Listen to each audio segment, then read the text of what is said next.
Hello, sir. What's your question? Hello. Are we recording? Nice. All right. This question is for Joe regarding collaborating with Bruce Willis. Aside from your mutual fondness for Levi 501, can you tell us a story, an interesting story, doesn't have to be tiny, about something you learned or experienced from collaborating with Bruce Willis? First of all, thank you. He just made like 6 hit record references in one question, and I appreciate that. That was very sweet, man. You know what I think is striking about Bruce is he's actually a soft-spoken man. He talks like this. This is how he has a conversation. You know why? Because he doesn't want people, other people listening to him, and also he doesn't have to speak up. And I think it goes to show, a lot of guys, big macho guys that, talk loud and, like to have a big presence in a room. They're sort of scared that they don't have a presence in a room. And a guy like Bruce, who's not scared of anything, I imagine, he doesn't have to raise his voice. He doesn't have to make sure that people know he's there. He talks like this. This is how he talks.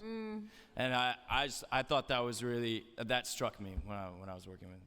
I remember I sent my dad's favorite picture I've ever sent of working on a movie, where Bruce was covered in blood, as you saw images in that clip, covered in blood, and I was sitting at that time between takes in the sun, and I think he had concerns for my pale British skin, and he came over with literally a flowery parasol. I don't know where he had found it. It was like this flowery umbrella. And he came and sat next to me, and we talked about just such nice things. We were talking about love and all kinds of stuff and family. And the photographer took a picture, and it's him covered in blood holding a parasol, like shading me. That's him. Like, he's a doll. He is a doll.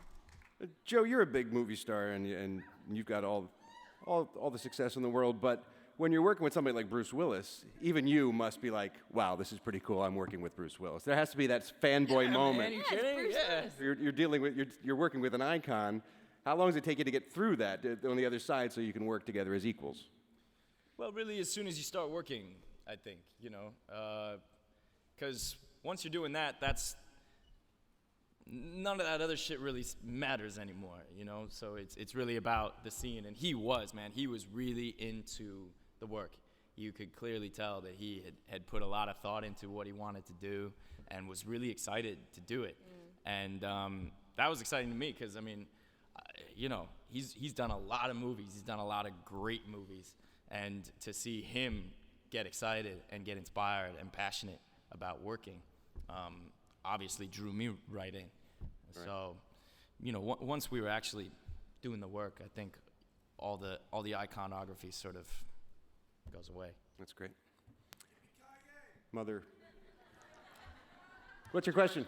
My question's for Joe, and I was just wondering, with all of your independent creative work, like with hit record and your shorts and your music, is it like a circular inspiration for you, or do you just separate your movie characters from your shorts and stuff like that?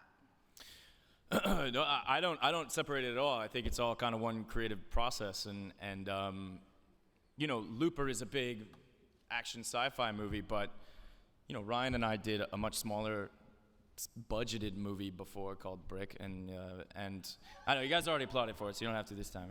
I appreciated it before.